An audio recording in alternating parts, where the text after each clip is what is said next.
Let me introduce myself. I'm Vishal Goswami. I'm also representing D4 Analytics. So let's talk about big data, right? So we are hearing the big data concept quite a long time. Okay, lots of newspaper articles, lots of internet newsletters, lots of information is all about big data. So what is big data? We don't want to know what is big data. Is the data size in terms of length, width, breadth, or what is that? So in terms of analytics, we are talking about the big data where we are seeing the huge complex scenarios where multiple business houses are there. The volume of the data is in terms of a million bytes. It could be a terabyte, it could be a terabyte, it could be petabyte, and that kind of the data that we are talking about. Say, for example, if you take a large organization like GE, okay, if we talk about everybody knows GE, everybody knows, say, General Motors, everybody knows Toyota. So if we talk from the Toyota operations point of view, if you talk the GE operations point of view, they might be having the presence in 200 countries, right? So lots of every country must be generating a huge data of business, but somewhere the G wants to keep this data intact because the volume of the data which is going to get generated out of that entire system and out of that entire environment, ecosystem is huge. Now, when the data is in size of huge, because in earlier days we don't have that facility of storing that kind of data. Now, when everything is getting transformed into digital format, each and every transaction, each and every communication, each and every reporting system, each and every analytics part and the process is getting is because of the data, and people are using data for every bit and pieces of the business transactions. So how big data is going to come into the picture? So when the size is of mammoth, okay, when the data size is of mammoth, you need some technology, you need some framework to manage this, and that's why we call it as big data, right? So definitely, as an analyst, as a data scientist, or as IT professionals, or as a individual professionals, when we are going to be a part of this big data journey, so let's understand that how the big data is playing an important role and will play an important role in next decade, next 5 years, next 10 years, and where these organizations are will be moving. So we'll be taking to the brief outline of the big data. So as I mentioned, if you go to the agenda of the big data, it is introduction to the big data. Then we talk about the characteristics. Then we talk about how the selection and the processing of the big data has to be done. What are the tools for that big data? Okay, what kind of application, and what is the risk which is going to get arise from big data?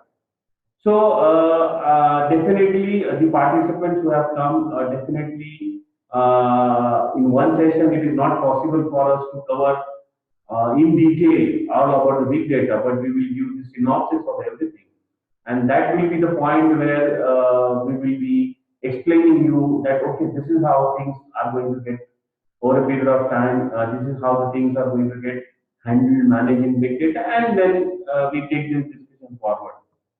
Okay, so when we talk about what is big data, okay, big data is a term that's a theoretical definition. It's a term that describes large volumes of data, both structured, that is point number one, and unstructured one. The structured in terms of the database, okay, that the database like Oracle, SQL, IBM mainframe, Informatica, whatever the database that your DBase, these are all structured data. What we talk about unstructured data is all about the images, is all about the audio clips, is all about the video clips, is all about the text information, which is going to get generated every day, every minute, every second of an organization. That impacts a business on day-to-day basis. So what we are talking is that on a day-to-day basis, this data is going to get generated. Okay, now when such kind of volume of data is going to get generated, I need to have a different approach for that. So what is that approach? So approach in terms of what are the techniques. So I need smart techniques to manage that. Obviously, we need that. It's not that just we store the data in our typical folder structure and we maintain the data in a particular file. But imagine the data is coming from 10 different directions. And you need a technique to manage that. You need smart tools. And to handle this data, you need a robust architecture for that. So that my architecture is scalable, my platform is scalable, okay, so that my down the line when my I'm going to use this data, my system should not get crashed over a period of time, right? So next 6 months, next 1 year, when today I'm talking about terabyte, so the data may go to petabyte, but when the data becomes a petabyte, then my system should not crash. So I'm talking about that. So as an individual professional or as the techie professional, we should know all these things. Okay. Now, when we talk about it, is aim to resolve our old problems in better way. So when we are saying that, I'll just open the later pointer. Okay, when we are saying that the big data generates the value from the storage and process a very large quantities in digital transformation, that cannot be analyzed with traditional computing techniques. I would definitely, and you would be definitely agreeing that imagine if you want to process 10,000 clips sorting and find out the duplicates out of that in a normal computer, can you do it in a job of 1 hour? The answer is no. But if the answer in order to bring yes, the big data has a solution for that. So this is what we are talking about. Okay, when we talk about these are the three important B's that we should be aware when we are talking from the tools perspective, when we are talking from the technique perspective, when we are talking from the architecture perspective. So as a professional, as an individual, we should have these three things in place. That is data quantity. So we need to have a measurement and understanding that what kind of the data quantity is going coming up. Is it 1 hour? It is 2 hour? It is daily? It is weekly? It is fortnightly? It is monthly? It is 6 monthly, yearly, whatever. Then we talk about data speed. Okay. So what is the speed that the data is going to come?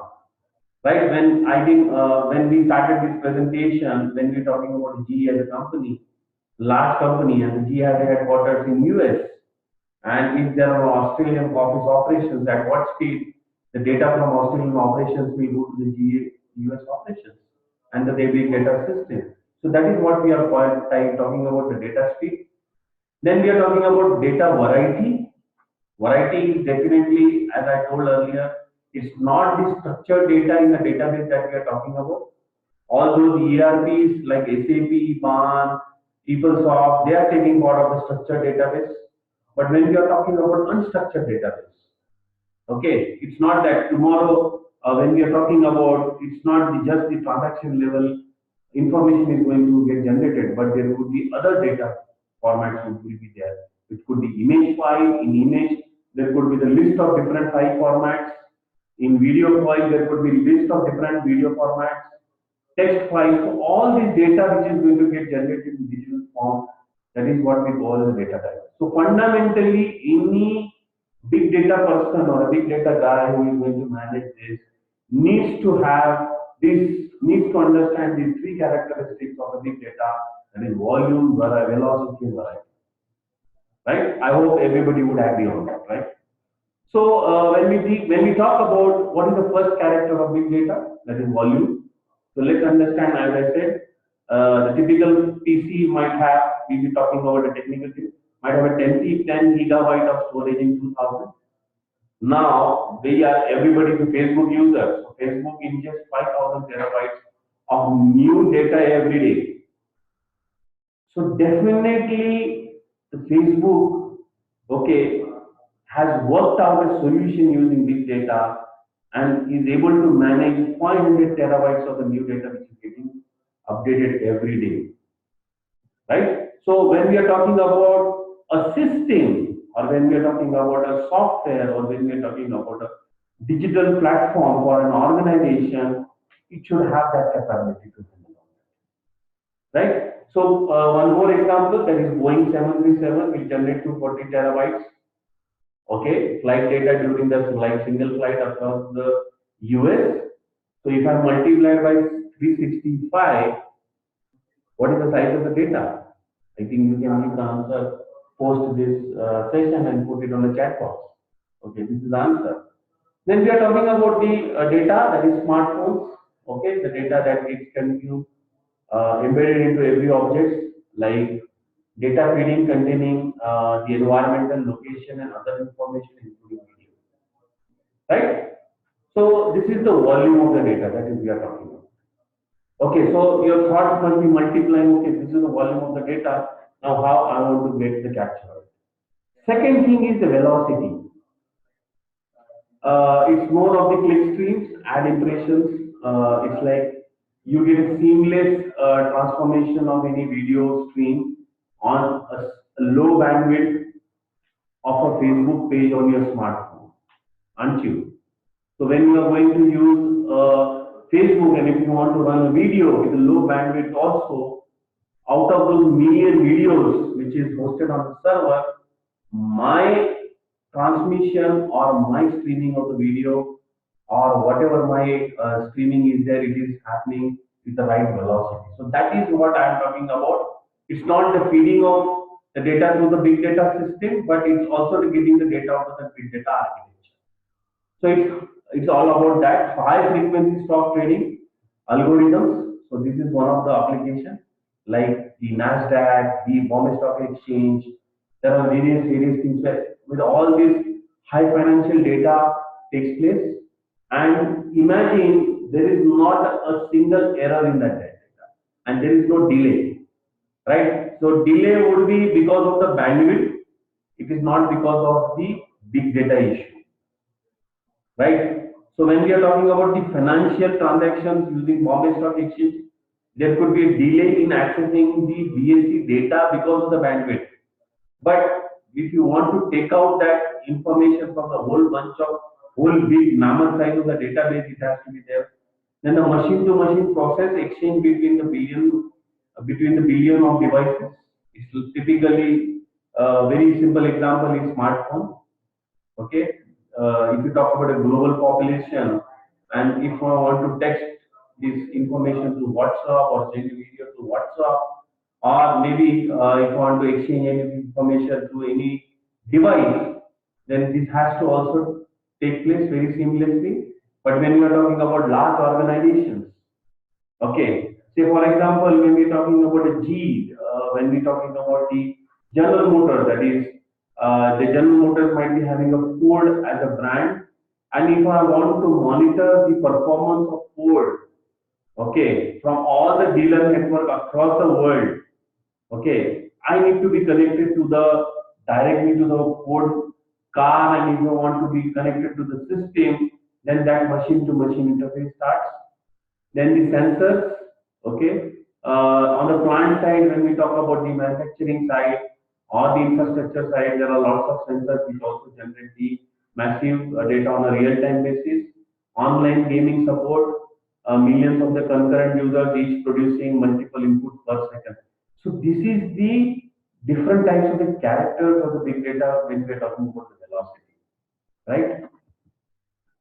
When we're talking about the variety, okay, as I explained you, big data just it's not the numbers, dates, frames. Big data is also the geospatial data. Okay, I hope everybody is aware what is geospatial. 3D data, audio, video, unstructured data, log files, social media. Then the traditional database were designed to address the small. That is what we are talking about. So the traditional database structure which are there at present in the organizations which is being used, okay, have the fewer capability to have that predictable constant data structure, right? Okay, now when we talk about the three characters, how we are going to store the big data. Okay, so on the outline level of understanding, it is to analyze your character of the data. So when we are saying that your data has to be analyzed in terms of volume, variety, and velocity. So once we do that, that, then we eliminate the redundant of the data, then role of NoSQL, overview of big data stores, then build a data model which has as key value graph, document, column family. And when we are talking about Hadoop, I think everybody must be knowing that when the big data terminology comes, the Hadoop is also coming. So Hadoop is also a framework, it's a platform, it's a distributed file system where on the server farms, where the big data is sitting on that. Okay, and there are HBase and Hive for that. So that is what the technical names which would be using in that. When we are talking about selecting the data, okay, data source, it is like choosing the correct data source based on your data characteristics. Now move the data, moving the code to the data, implementing the polyglot data source solutions, and aligning business goals to the appropriate data center. Now, if I take an example of again for a GE, okay, and when I say that to choose the right data from your data characteristics, so I make of alignment of taking the data, then I move the code to the data that okay, the data has to be moved to the code. Then I implement a polyglot data source solution for that, and based on my business goals of my organization, I start storing that appropriate data into the data store pattern. Okay, so here the business goals are also important, the business requirement per se. Okay, so once this is done, now I need to process the big data. Okay, so I think you IT professionals can immediately relate to this few terminologies, but I would like to explain. It is like integrating the disparate data stores. Okay, it is the mapping of the data to the programming framework. So when you are going to be have a programming framework on the server side, the mapping of the data has to be there. Those correct can sync of the data has to be there. Then the connecting and extracting data from the storage, that it has to have that. Okay, the transforming the data for processing, subdividing data in preparing the Hadoop for MapReduce. Okay, then we are talking about the employee Hadoop MapReduce, creating the components of the Hadoop MapReduce jobs. Okay, this is something that we are calling the distributing the data processing across server farm. There could be a cluster of thousands of servers which are there. Okay, typically when we are talking about a server farm, you might be always say, for example, this Facebook might be having a huge server farm. So I don't know when I am using my profile on which server farm my data is going to get stored. So accordingly, the entire data which is going to come into terabytes or petabytes, I need to divide it and distribute equally or maybe proportionately to those server farms, so that my storage is being used appropriately, executing Hadoop data map reduce jobs and monitoring the progress of the job flows. So this is the outline of the processing of the data. So what are the big data sources?